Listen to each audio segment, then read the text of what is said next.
अस्सलाम वालेकुम dear friend, welcome back to new vlog. Previous vlog में आप लोगों के साथ मैंने शेयर किया था इस्लामाबाद टू नारायण का रास्ता, और वहाँ पे मैंने जो स्टे किया सारा कुछ आप लोगों के साथ शेयर कर लिया था। और अब यहाँ चेरीज़ के दरख्त देख के आपको अंदाज़ा हुआ होगा कि गिलगित बल्तिस्तान हुंज़ा में आ चुकी हूँ और बाई रोड आई हूँ नारायण से, और बहुत इंजॉय करके आई हूँ। और जो कुछ मुझसे हो सकता है, जितना मैं कैप्चर कर सकती हूँ, साथ साथ मैं कोशिश करूँगी आप लोगों के साथ शेयर कर लूँ।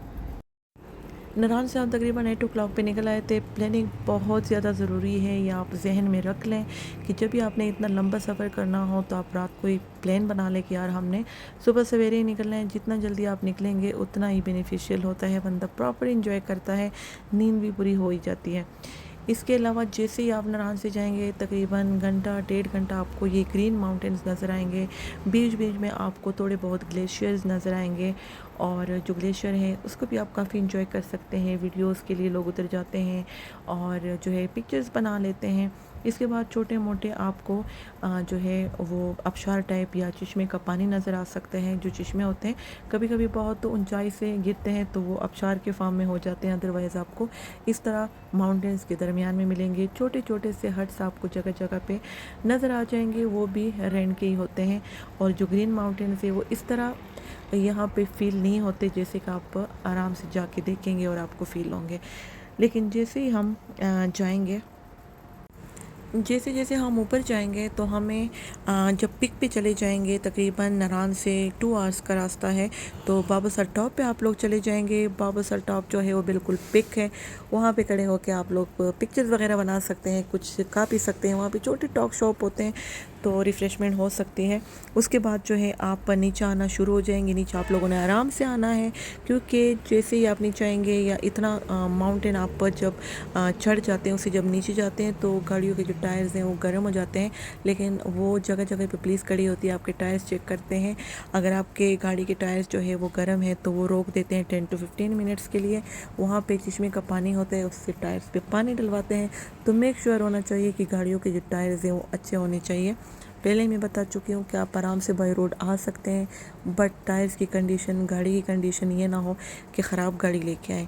छोटी बड़ी गाड़ी से कोई फ़र्क नहीं पड़ेगा, लेकिन टायर्स की कंडीशन, गाड़ी की इंजन की कंडीशन ही अच्छी होनी चाहिए। तो जैसे ही आप नीचे आएंगे तो आप चिलास पहुंच जाएंगे। चिलास में छोटा बड़ा ऐसे ही एक चश्मा आपको नज़र आ जाएगा। इसके बाद आपको तकरीबन जो है वो ब्राउन या ग्रे कलर के माउंटेन्स नज़र आएंगे। तो ब्राउन और ग्रे माउंटेन्स कुछ लोगों को पसंद नहीं होते, बट इसके अलग ही फीलिंग होती है। यहाँ पे 3 माउंटेन्स आपको एक जगह पे नज़र आएंगे, और ये जो रिवर है ये इंडस रिवर है, ये जगलोट तक जाता जाएगा। जैसे ही जगलोट हम क्रॉस करेंगे तो ये ख़त्म हो जाएगा और गिलगित के रिवर के साथ ये मिल जाएगा। तो चिलास से आगे जब हम जाते हैं तो जगलोट आएगा, और उसके बाद त्रि जंक्शन आएगा, जहाँ पे हिमालयस, कराकोरम और हिंदू कश के जो पहाड़ हैं वो आपस में मिले होते हैं, त्रि माउंटेन्स। त्रि जंक्शन के बाद आपको 2 रोड नज़र आएंगे, एक स्कर्दू की तरफ जाएगा, स्कर्दू की तरफ, और एक गिलगित की तरफ जाएगा। अगर आपने स्कर्दू को स्किप करना है, गिलगित की तरफ, हुंज़ा की तरफ जाना है, तो आप गिलगित के रोड से जाएंगे और वहाँ से आप हुंज़ा की तरफ आराम से चले जाएंगे। तो गिलगित में जो इंडस रिवर है वो ख़त्म हो जाता है और गिलगित का जो रिवर है वो स्टार्ट हो जाएगा। तो इस तरह ये सारा ट्रेवल मैंने आप लोगों को एक्सप्लेन कर लिया है। अगर आप इंजॉय करना चाहें तो इंजॉय कर सकते हैं, अगर आप लोग ट्रेवल के शौकीन हैं, क्योंकि बाय रोड जो है वो ज़्यादा थकन होती है। तो आपने थकन को इग्नोर करना है, चिल फील करना है, तभी आप अपने टूर को या ट्रिप को एंजॉय कर सकते हैं। और 10 घंटे ट्रैवल के बाद हम हुंज़ा पहुंच गए थे। हमने एक कप चाय का पी लिया था, और उसके बाद हम सीधे गए अपने होटल में, चेक इन कर लिया। हमने पहले से ही बुकिंग कर ली थी। बहुत प्यारा सा होटल था, और सारा लकड़ी का वर्क, स्टोन का वर्क। जो दूसरी बात है इस होटल की वो ये है कि बहुत ज़्यादा स्पेस है इन लोगों के पास। ये नहीं है कि आपने रूम बुक करवा लिया तो आपने वहाँ ही बस स्टे करना है। खुला सा टेरेस है, और सिर्फ ये नहीं है, नीचे आप ग्राउंड फ्लोर पे भी इंजॉय कर सकते हैं, ऊपर वाला भी है, उसका 3rd फ्लोर भी है, और सबसे टॉप जो रूफ़ है उस पर भी आप लोग जाके एंजॉय कर सकते हैं। और ये बहुत ज़्यादा हाइट पे हैं, आपको प्यारे प्यारे जो व्यूज़ हैं होटल के टेरेस से ही नज़र आ जाएंगे। आपको नीचे उतरने की ज़रूरत नहीं है, इधर से एंजॉय करें, पिक्चर्स बनाएं, वीडियोस बनाएं। और यहाँ पे खड़े होके इतनी प्यारी फीलिंग आती है कि वैसे ही इंसान का जो मूड है वो फ्रेश हो जाता है। हालांकि इतना ट्रेवल कर लो तो बंदे को थकन हो जाती है, बट ऐसा हमने बिल्कुल भी फील नहीं किया। हम प्लानिंग के थ्रू ही चलते हैं, क्योंकि हम दोनों ही थे, हस्बैंड वाइफ और बच्चे होते, फिर उनके हिसाब से चलना पड़ता है कि बच्चे अब थक गए हैं या तबीयत ख़राब हो गई है, तो इसलिए जो कपल जाके इंजॉय कर सकते हैं वो बच्चों के साथ नहीं हो सकता। तो खैर अभी हम सारा सामान जो है वो ऊपर लेके जा रहे थे।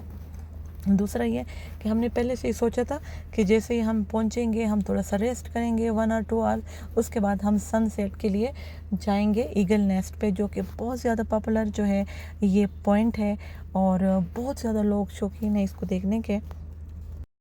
जिस होटल में हमने स्टे किया था यहाँ से 15 मिनट्स का रास्ता था और हमारी अपनी गाड़ी गई है, कोई जीप लेने की ज़रूरत नहीं पड़ी। और 15 मिनट्स जो है वो ऐसे होंगे कि आपको प्यारा से नज़ारे दिखेंगे। जैसे ही मैं जाऊँगी आप लोगों के साथ शेयर करूँगी। और ये मैं अपने रूम की तरफ जा रही हूँ क्योंकि सामान हमारा आ गया है और पहले से ही रूम में आ गया है। और मैं जो थी रूम में जाने से पहले ही सारी वीडियो बना रही थी ताकि आप लोगों के साथ भी शेयर कर लूँ। और आप लोगों को पता है कि जब मैंने कोई मेमोरी बनानी होती है तो मैं ज़रूर वो वीडियो अपलोड करती हूँ ताकि यादगार बना रहे। और आप इन लोगों ने इस तरह ये वुड के बड़े बड़े से बॉक्स रखे हैं जो कि डस्टबिन की जगह यूज़ हो रहे हैं। ये बहुत ज़्यादा प्यारी लुक दे रहे थे। अगर इसकी जगह कोई भी प्लास्टिक के डस्टबिन होते तो इतना मज़ा ना आता। खैर ये वाइट कलर का रकापोशी आपने देख ही लिया है और जो है जिसको देखने के लिए लोग बहुत दूर दूर से आते हैं। खैर मैं आप लोगों को अपना रूम दिखाऊँ, 301 मेरा रूम है और अंदर से ये कुछ इस तरह से है। बेड है ज़ाहिर है और साथ में इस तरह जो लकड़ी का काम है बहुत प्यारा है। पत्थरों की दीवार है जो बहुत ज़्यादा अट्रैक्टिव है। सामान हमारा पहले से ही आ गया है, बैग यहाँ पे आ चुके हैं और 10 मिनट्स के अंदर अंदर मैं सारी चीज़ें निकाल लूँगी, आगे पीछे पिलाऊँगी खैर नहीं। और इसके बाद जो है वॉशरूम है, कबर्ड है, हर चीज़ जो है हमारे लिए बेहतरीन से पड़ी है। हर चीज़ की फैसिलिटी है इसमें। और जो है थोड़ा सा आराम करेंगे फिर मैं आप लोगों को लेके जाऊँगी जिधर हमने जाना है ईगल पॉइंट। थोड़ा सा आराम करने के बाद हम निकल गए हैं जनाब जी अपने पॉइंट पे ईगल नेस्ट की तरफ।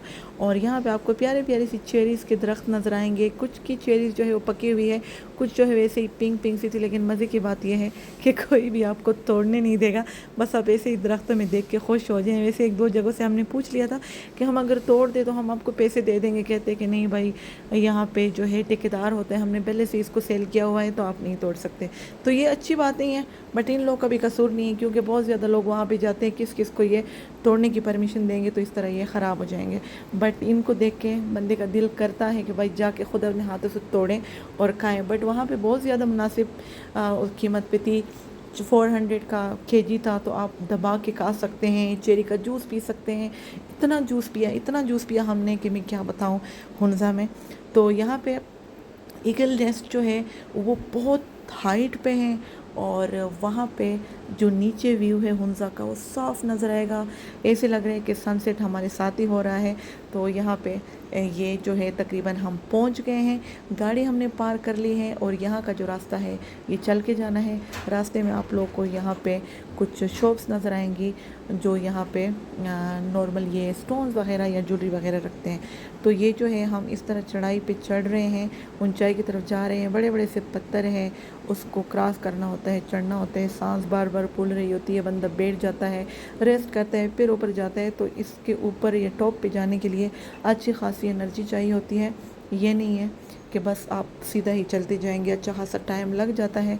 एनर्जी का होना बहुत ज़रूरी है, इसलिए आप खा पी के जाएँ, पानी की बोतल भी साथ लेके जाएँ और व्यूज़ को एंजॉय भी कर लें। तो यहाँ पे हम आ गए हैं। ये जो आपको नज़र आ रहा था ईगल की शेप का एक जो पत्थर टाइप था, ये छोटा सा माउंटेन बोल दें। और ये रकापोशी आपको वाइट कलर की नज़र आ गई है जिसके लिए लोग आते हैं स्पेशली हुंज़ा। और बहुत ज़्यादा ये एक जो है मशहूर माउंटेन है। आप क्लाउड्स देख लें, ये व्यू देख लें, आप यकीन करें इतना सुकून कि मैं आपको बता नहीं सकती। आप जब इस पे जाएंगे ईगल नेस्ट पे तो आपको ज़रूर ये बात याद आएगी कि वाकई ही जो मैं वीडियो में दिखा रही हूँ या बता रही हूँ वो कुछ भी नहीं है। और ये आप देखें नीचे ये पूरा कोई गांव है जो कि इतना छोटा नज़र आ रहा है। ये सारे घर हैं, मैंने जूम करने की भी कोशिश की है। यहाँ पे जो लड़के हैं मैं इसलिए आप लोगों को दिखा रही हूँ कि इस तरह के बच्चे होते हैं, लड़के होते हैं जिसके साथ ये हादसे होते हैं। आप इतनी हाइट पे इतना कॉर्नर में जाके खड़े होने की क्या ज़रूरत है, और वो भी इतनी तेज़ी के साथ। आप सोचें अगर खुदा ना खास्ता इनको चक्कर आ जाए या पाँव स्लिप हो जाए तो इनका नामो निशानी नज़र नहीं आएगा। लेकिन इनको कौन समझा सकता है। एनीवेज़ यहाँ पे जो रास्ते में शॉप थी उसमें ये ट्रेडिशनल चीज़ें इन लोगों की पड़ी थी, स्टोन्स की बनी हुई डिफरेंट चीज़ें थी और ज्वेलरी बहुत ज़्यादा थी। इसके अलावा डेकोरेशन पीसीज अगर आप अपने घरों के लिए घर में रखने के लिए ले सकते हैं, किसी को गिफ्ट दे सकते हैं, ये सारी चीज़ यहाँ पे थी। और यहाँ पे हम वापस आ गए थे तो एक गाड़ी जो थी वो चढ़ाई नहीं चढ़ सकी, उसको धक्के दे के ऊपर चढ़ाया जा रहा था जो कि बहुत डेंजरस था। और यहाँ पे ट्रैफिक बिल्कुल जैम हो गई थी, वापस भी सारे ईगल नेस्ट से होके आ रहे थे। तो हमारे ड्राइवर ने कोशिश की है, ये जा रहा है कि सेट कर लूँ, लेकिन उनके जाते ही बस सारा कुछ सेट हो गया था खुद से ही। और जो ट्रैफिक जैम थी वो शुक्र अल्हम्दुलिल्लाह आराम से क्लियर हो गया था, क्योंकि जब ऐसी जगहों पे ये जैम हो जाती है तो घंटों घंटों लग जाते हैं। यहाँ पे हम वापस आ गए थे ईगल नेस्ट से और हमने सोचा कि हम अब डिनर कर लेते हैं। डिनर के लिए भी हमने पहले से प्लान किया था कि जब भी हम हुंज़ा जाएंगे कोशिश करेंगे कि यहाँ की कोई ट्रेडिशनल डिशेस जो है वो ट्राई ज़रूर करें। और इस तरह हमें एक रेस्टोरेंट मिला है लाल शहज़ादी के नाम से। आप लोग के लिए भी एक सजेशन है कि अगर आप लोग आएँ तो ज़रूर लाल शहज़ादी के रेस्टोरेंट पे जाएं। यहाँ की बिल्कुल लोकल जो फूड होता है वो आप लोग को मिलेगा। यहाँ पे योग का मीट बहुत ज़्यादा पॉपुलर है, क्योंकि बर्गर भी योग के मीट के मिलते हैं। योग भी एक तरह से गाय ही होती है, बट वो पहाड़ी गाय होती है।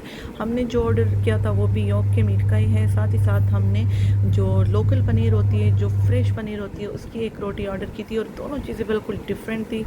साथ ही साथ चटनी थी, आप उसके साथ इंजॉय कर लें। और हमें मिल गई थी चाय जो कि 11 हर्ब से बनी थी, बट उसमें कोई शुगर नहीं था। कहते हैं ये डाइजेशन में बहुत ज़्यादा मदद देती हैं, अभी आपको नज़र आ जाएगी। ये है वो चाय। उसके बाद जो हमने मीठा मंगवाया था वो भी ड्राई फ्रूट का था, उसमें भी कोई शुगर नहीं था, बस नेचुरल जो फ्रूट होते हैं ड्राई फ्रूट उसका बना हुआ था और मिठास के लिए शहतूत इसमें था। तो चलें नेक्स्ट वीडियो में मज़ीद चीज़ें दिखाऊंगी। Thanks for watching. अल्लाह हाफिज़।